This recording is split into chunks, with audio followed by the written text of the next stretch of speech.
کاروبار سیکھ ہمارے ساتھ. کل 2 بندے آئے میرے پاس, 2 نوجوان لونڈے, ان کو میں نے کوئی کاروبار بتایا. ہر مہینے آپ 6 لاکھ روپے کما سکتے ہیں, آپ بھی اسی طریقے سے کما سکتے ہیں. اپنا تجربہ شیئر کیا کہ میں نے بڑے بڑے غریبوں کو کروڑ پتی ہوتے ہوئے اس کاروبار میں دیکھا ہے.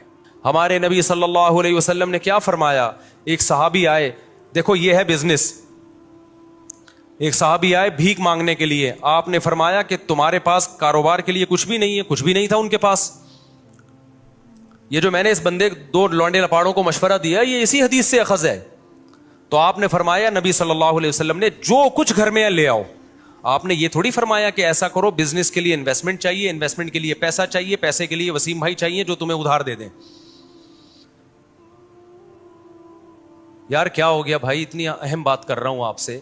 کل 2 بندے آئے میرے پاس, 2 نوجوان لونڈے, کراچی کے, شکل سے بھی کراچی کے پورے لونڈے کراچی کا جو لونڈا ہوگا نا, جو پورا ہوگا کراچی کا, وہ شکل سے فوراً پتہ چل جائے گا کہاں کا ہے. اس میں کہیں بھی پنجاب یا کے پی کے کا ذرا سی بھی اس کو ہوا نہیں لگی ہے. ایسے میں تو کراچی کا ہی ہوں نا, مجھے فوراً پتہ چل جاتا ہے یہ پیور کراچی کا لونڈا ہے. باریک سا ہوگا, منہ میں گٹکے کی ایک اسمیل آ رہی ہوگی, یہ کچھ علامتیں بتا رہا ہوں, ٹھیک ہے نا. باریک, باتیں ایسی ہوں گی او ہو جیسے اس سے بڑا بدماش دنیا میں پیدا نہیں ہوا. اور ہوگا کیا, باریک, کہاں سے آ رہے ہیں, کدھر کو جا رہے ہیں, یہ اسٹائل ہوگا بات کرنے کا. اردو کی ایسی کی تیسی کی بھی ہوگی اس نے. خیر ابھی میں زیادہ فضائل نہیں بتاتا, میں کراچی وقت کے ہمارے اپنے لوگ ناراض ہو جائیں گے, بولیں گے صاحب کیا کر رہے ہو آپ. جو خاص کراچی کے علاقے ہیں نا ان کی بات کر رہا ہوں. آپ تھوڑا اوپر کے علاقوں میں جاؤ تو پھر تھوڑا سا ڈیزائن چینج ہوتا ہے, لیکن جو خاص اسپیسیفک کراچی کے اصل علاقے ہیں, میں نام نہیں لوں گا. 2 لونڈے آئے نا, کرپٹو کرنسی کے بزنس, دماغ کیا چل رہا ہے. میں نے کہا تمہارے پاس ہے کیا, کہہ رہے یہ جائز ہے ناجائز. میں نے کہا جائز ناجائز تو بعد میں, تمہارے پاس کرپٹو کرنسی میں خریدنے کے لیے ہے کیا. انہوں نے جو رقم بتائی نا, میں نے کہا اس میں 4-6 گٹکے آ سکتے ہیں. میں کرپٹو کرنسی تو ایک جوئے کی طرح ہے, ادھر سے اٹھا کے کروڑ پتی بنا دیا, ادھر سے جن کو گرایا ہے ان پٹخے ہوئے لوگوں کو بھی تو دیکھو, جن کو روڈ پہ لے آئی ہے. کہہ رہے پھر ہم کیا کریں. مجھے پتا تھا یہ کراچی میں پڑھائی کے علاوہ سب کچھ کر سکتے ہیں. یہ پڑھائی, کیونکہ بہت ہائی لیول کے اسکولوں میں جانے کے لیے ان کے پاس فیسیں نہیں ہیں. گورنمنٹ کے اسکولوں میں ہم مشورہ دیں گے تو ہمیں پتا ہے حشر کیا ہو جائے گا. ابھی صرف گٹکے پہ ہیں, وہاں کس پہ آ جائیں گے, سٹے پہ آ جائیں گے. اب ان کے پاس پڑھائی کا آپشن بولو نہیں ہے. کرپٹو کرنسی اور ٹوپی ڈرامہ. میں نے کہا بھائی مرے گا تو, ابھی تم لوگ ینگ لڑکے ہو, بالکل تمہیں برباد, ہمارا پیسہ برباد ہو جائے گا سارا. کہنے پھر کیا کریں. میں نے کہا بھائی اب تم یہ کرو. ان کو میں نے کوئی کاروبار بتایا, آپ کو نہیں بتاؤں گا میں, کیونکہ میں کوئی موٹیویشنل اسپیکر نہیں ہوں کہ لوگوں کو یہ بتاؤں کہ ہر مہینے آپ 6 لاکھ روپے کما سکتے ہیں. دیکھا نا آپ نے, یوٹیوب پہ آ رہا ہوتا ہے ہر مہینے آپ 6 لاکھ. اصل میں اس طریقے سے وہ ہر مہینے 6 لاکھ روپے کما رہا ہے. آپ بھی اسی طریقے سے کما سکتے ہیں کہ لوگوں کو بتائیے, ایک یوٹیوب پہ اچھا سا عنوان لگائیے, آپ ہر مہینے 1 کروڑ روپے کمائیے, تو آپ کے جو چینل ہے اس کے اتنے ویورز آئیں گے. مونیٹائز کیا ہوا ہے آپ نے یوٹیوب کے چینل, اتنے ویورز آئیں گے. یوٹیوب جو ہے ویورشپ پہ آپ کو پیسے دیتا ہے, تو وہ کمائے نہ کمائے آپ بولو کما لیں. تو میں نے ان سے کہا یہ جو ہر مہینے 1 لاکھ کمانا, 1.5 لاکھ کمانا, یہ کھوپڑی شریف سے نکال دو. یہی سارے فسادات کی جڑ ہے. اس سے انسان جاتا ہے ڈپریشن اور ٹینشن میں. کام کی بات ہے, سن لیں آپ لوگ بھی. میں نے کہا جتنے پیسے آپ کے پاس ہیں نا, جن میں تھوڑے سے گٹکے آتے ہیں, اس کو گٹکے میں ضائع نہ کرنا. تو ان کو ایک میں نے چھوٹا سا مشورہ دیا, آپ عمل نہ کریں. دیکھو ہر مشورہ ہر ایک کے لیے نہیں ہوتا, ایسا نہ ہو برباد کر دو پیسہ اپنا. میں نے کہا یار تم کچھ بھی, تم تو اس سے پراپرٹی بھی نہیں لے سکتے, اور آج کل تو ویسی بھی کراچی میں پراپرٹیاں بہت گری ہوئی ہیں. میں نے کہا تم سیدھا نا ماہرین اتوار بازار جاؤ جہاں پرندے بکھرے ہوتے ہیں. اور میں نے کہا یہ دماغ میں نہ رکھنا میں نے ہر مہینے 1 لاکھ کمانا ہے, میں نے ہر مہینے 2 لاکھ کمانا ہے, میں نے ہر مہینے 4 لاکھ. اس سے سوائے ڈپریشن کے کچھ بھی حاصل نہیں ہوگا. آپ یہ بولو میں نے اتنا کمانا ہے جس سے میری بنیادی ضرورت پوری ہو جائے. پھر اللہ رزق کے دروازے کھولے گا تو ایسا کھولے گا کیا بہت کچھ دے گا آپ. اور ابھی سے کھوپڑی بنا لی نا یہ میرا ہدف ہے, تو بھائی یہ اللہ یبسط الرزق لمن یشاء ویقدر, جس کے لیے چاہتا ہوں رزق کے دروازے کھولتا ہوں, جس کے لیے چاہتا ہوں رزق کے دروازے بند کر دیتا ہوں. یہ تمہاری سوچ پہ نہیں ملے گا کہ میں ہر مہینے 6 لاکھ چاہتا ہوں تو 6 لاکھ مل جائیں. ایسا نہیں ہونے, ڈپریشن ملے گی اور کچھ نہیں ملے گا. میں نے کہا آپ کے پاس جو اسباب اور وسائل ہیں آپ اس میں اسٹرگل کرو. تو میں نے کہا میں آپ کو بتاتا ہوں, ایک مشورہ دیتا ہوں, اور پہلے آپ کو بتا دوں آپ نے اس مشورے پہ عمل نہیں کرنا, ورنہ کوئی مرے گا تو مجھے پکڑے گا.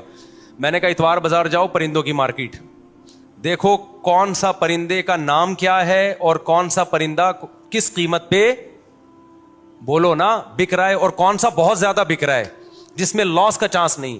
1 مہینہ یہی کام کرو, جا کے بازار میں بیٹھ جاؤ بس, سمجھو. اس کے بعد میں نے کہا آپ کو مارکیٹ میں نا 1 مہینے میں اندازہ ہو جائے گا کہ یہ پیرٹس یا یہ برڈ ایسا برڈ ہے کہ اس کو خریدنے میں انویسٹمنٹ کم ہے اور پروفٹ تھوڑا ہے لیکن یقینی ہے. میں نے کہا وہ لا کے گھر میں ڈال دو, انڈے بچے پیدا ہوں گے, اس کو لے جا کے مارکیٹ میں, بولو نا, بیچ دو. سمجھتا ہے؟ تو میں نے کہا اپنا تجربہ شیئر کیا کہ میں نے بڑے بڑے غریبوں کو کروڑپتی ہوتے ہوئے اس کاروبار میں دیکھا ہے.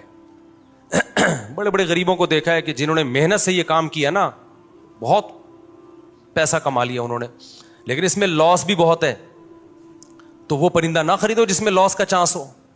سمجھتا ہے کہ نہیں سمجھتا؟ یہ جو پرندے آتے ہیں نا, یہ کیا نام ہے, چکس جو آتی ہیں, بلیک چک اور وائٹ چک آیا کرتی تھی ایک, یاد ہوگا اس کی قیمتیں آسمانوں پہ پہنچی ہوئی تھی. میں نے نہیں خریدی تھی اس دور میں بھی, میں نے اپنے گھر میں پرندے لے کے ڈالے ہوئے تھے, برڈز, بزنس کی نیت سے. وہ سستے والے پرندے ڈالے ہوئے تھے, بہت زیادہ پیدا ہوتے تھے. تو اس وقت میں آزاد گھوم سکتا تھا, میں خود جا کے یہ کام کرتا تھا, اتوار بازار جا کے کسی کو بھی پہنا کے آ گیا. تو میرے پان گٹکے کا خرچہ نکل آتا تھا اس سے. میں وہ پان کھاتا نہیں نا, گٹکا کھاتا ہوں. پان گٹکے کا مطلب میرے جتنے دائیں بائیں, اس وقت میری 3 تھیں معذرت کے ساتھ, تو میرے پان گٹکے کا خرچہ اس سے, بولو نا, نکل آتا تھا. ہمارے دوست نے کیا, مفتی صاحب یہ کیا کر رہے ہو یار, یہ آپ سستے والے چکس لیے بھی, آپ نے بلیک چک اور وائٹ چک لو, اس سے یہ ہوگا کہ ایک جوڑا 5-6 ہزار کا بکے گا, اور جب 100 بیچیں گے تو 5,000 کو 100 سے آپ ضرب دیں, تو دیکھو فلاں نے گاڑی خرید لی, فلاں نے. میں نے کہا بھائی یہ مصنوعی چیز ہے. تو انہوں نے کیا کیا, کئی لاکھ روپے کا سیٹ اپ ڈالا, بلیک چک اور وائٹ چک کے انڈے بچے دے دنا دن ایک دم گئے, اتنا پیسہ آنا شروع ہوا. اس کے بعد بلیک چک اور وائٹ چک کی قیمتیں دھڑام سے جب نیچے آئی ہیں, تو وہ بھی دھڑام سے کنویں میں چلے گئے, نیچے بھی نہیں. سمجھ میں آ رہا ہے کہ نہیں آ رہا ہے بات؟ نہیں آ رہی میرا خیال ہے. تو یہ جو جب آپ دماغ بنا لیتے ہو نا کہ ہر مہینے منتھلی اتنا, اور پھر کچھ موٹیویشنل اسپیکر جو بے وقوف ترین ہے وہ آپ کو الو بھی بنا رہے ہوتے ہیں, تو وہ آپ الو بن جاتے ہو. تو اللہ, رزق اللہ کے ہاتھ میں بھائی. آپ, حدیث میں آتا ہے نبی صلی اللہ علیہ وسلم نے فرمایا, نبی صلی اللہ علیہ وسلم کو جب 2 چیزوں میں سے اختیار دیا جاتا تھا نا, آپشن ہوتا تھا آپ کے پاس, ہمیشہ وہ آپشن اختیار کرتے جس میں نفع بے شک کم ہو لیکن نقصان کا اندیشہ نہ ہو, رسک نہ ہو اس میں. ہمارا نوجوان رسک لے کے پیسے نوٹ چھاپنے کی کوشش کرتا ہے. سمجھتے ہو کہ نہیں سمجھتے ہو؟ تو میں نے دیکھا ہے جو زیادہ کاروبار کی باتیں کرتے ہیں نا, وہ کاروبار کرتے نہیں ہیں, اور جو کرتے ہیں وہ باتیں نہیں کرتے, وہ مارکیٹ میں جا کے بیٹھ جاتے ہیں. میں نے ایسے ایسے لوگوں کو دیکھا ہے, تھوڑے تھوڑے پیسوں پہ انہوں نے بزنس کیا اور اللہ نے کروڑپتی بنا دیا. اچھا, وہ 2 لونڈے آئے تھے کراچی کے, وہ یہ بھی پوچھ رہے تھے, مجھ صاحب ہم بڑی انویسٹمنٹ کے لیے ادھار لینا چاہتے ہیں کسی سے, تو ہم چاہتے ہیں کہ ادھار. میں نے کہا یہ حماقت کبھی نہ کرنا, جتنے پیسے تمہاری جیب میں ہیں اس سے شروع کرو, ادھار کبھی بھی, بولو, مت لو, ورنہ یہ ہوگا کہ ایک نئی ٹینشن کھڑی ہو جائے گی. اپنے پیسوں سے جو کام ہوتا ہے وہ محنت کے ساتھ ہوتا ہے, دوسروں کے پیسوں سے جو کام ہوتا ہے میرے بھائی اس میں فری پھوکٹ کے پیسے ملتے ہیں, اس میں کام نہیں ہوتا. جب اپنے پیسوں سے ہوگا نا کہ میرے گٹکے کے پیسے تھے, آج میں گٹکا بچا کے نہیں کھا رہا, گٹکا تڑپ رہی ہے جان, وہ جب انویسٹ کرے گا تو 100 دفعہ سوچے گا, ایسا نہ ہو کہ کل یہ گٹکا بھی جائے, اس سے بھی جاؤں میں. ہمارے نبی صلی اللہ علیہ وسلم نے کیا فرمایا, ایک صحابی آئے, دیکھو یہ ہے بزنس, ایک صحابی آئے بھیک مانگنے کے لیے, آپ نے فرمایا کہ تمہارے پاس کاروبار کے لیے کچھ بھی نہیں ہے, کچھ بھی نہیں تھا ان کے پاس. یہ جو میں نے اس بندے 2 لونڈے لپاڑوں کو مشورہ دیا یہ اسی حدیث سے اخذ ہے. تو آپ نے فرمایا, نبی صلی اللہ علیہ وسلم نے, جو کچھ گھر میں ہے لے آؤ. آپ نے یہ تھوڑی فرمایا کہ ایسا کرو, بزنس کے لیے انویسٹمنٹ چاہیے, انویسٹمنٹ کے لیے پیسہ چاہیے, پیسے کے لیے وسیم بھائی چاہیے جو تمہیں ادھار دے دیں. یار کیا ہو گیا بھائی, اتنی اہم بات کر رہا ہوں آپ سے, یہ باتیں آپ کو بہت سے لوگ اور بھی بتا دیں گے. اکثر لوگ کہہ رہے ہیں یہ باتیں آپ کو میرے علاوہ کوئی نہیں بتائے گا, لیکن میں دیکھا ہے کہ جو یہ باتیں کر رہا ہوتا ہے نا وہ پھر بہت بڑی پھینک رہا ہوتا ہے. تو یہ باتیں آپ کو اور بھی لوگ بتا دیں گے جو میں بتا رہا ہوں. بعض ڈاکٹر کہہ رہے ہوتے ہیں نا یہ بات آپ کو کوئی نہیں بتائے گا میرے علاوہ. بعض مذہبی اسکالر کہہ رہے ہوتے ہیں میرے علاوہ یہ کوئی نہیں بتائے گا. میں کہتا ہوں میرے علاوہ اور بھی بہت سے لوگ آپ کو انشاءاللہ بتا دیں گے. تو ہمارے نبی کے پاس ایک صحابی آئے بھیک مانگنے کے لیے. آپ نے فرمایا گھر میں کچھ ہے تو لے آؤ. ان کا تو دماغ بھی نہیں ہوگا اس طرف.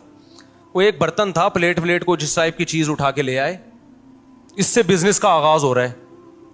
اس سے کیا ہو رہا ہے بولو؟ بزنس.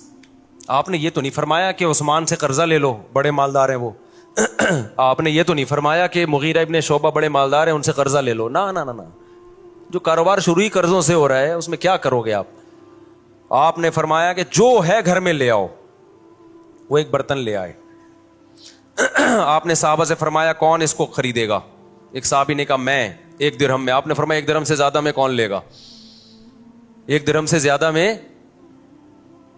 بتاؤ کیسا بزنس سکھا رہے ہیں بھائی. ہے بھائی, پیسے بھی نہیں ہے, درہم بھی نہیں ہے, صرف پلیٹ ہے. یہاں سے بزنس کا آغاز. اور ظاہر ہے اس برتن کی مارکیٹ ویلیو تھوڑی ملے گی, خریدا مہنگا ہوگا. اب بیچ کیسے رہے ہیں؟ سستا. آپ نے فرمایا کون 1 درہم سے زیادہ؟ ایک صحابی نے کہا میں 2 درہم میں خریدوں گا. کچھ بولی لگوائی, نیلام کیا. تو وہ بیچ کے ان کو 2 درہم پکڑائے اور فرمایا جاؤ کلہاڑی اور لکڑی لے کر آؤ. وہ صحابی گئے, دستہ خریدا کلہاڑی کا اور ایک لکڑی. آپ صلی اللہ علیہ وسلم نے اپنے دستے مبارک سے اس لکڑی کو کہاں لگایا؟ کلہاڑی میں. اور فرمایا جاؤ لکڑیاں کاٹو جنگل میں اور بیچو مدینہ میں آ کے. وہ گئے, لکڑیاں کاٹی اور مدینہ میں بیچے, تجارت کی اور 4 درہم کے مالک بن گئے. دوبارہ برتن بھی خرید لیا اور اضافی بچت کتنی ہو گئی؟ 2. نہیں آئی بات سمجھ؟ یہ موٹیویشنل اسپیکر آپ کو یوٹیوب پہ نظر, یہ موٹیویشنل اسپیکنگ آپ کو یوٹیوب پہ نظر نہیں آئے گی. بات ہی 2 کروڑ 3 کروڑ سے شروع کرتے ہیں. ہر مہینے 1 لاکھ کمائیے, وہیں سے ڈپریشن میں جاتا ہے آدمی. کچھ نہیں کماؤ بھائی, ہر مہینے جتنا کما سکتے ہو کماؤ, جتنا اللہ دینا ہوگا اللہ دے دے گا. لیکن اللہ نے کہا جو محنت کرے گا رزق میں اللہ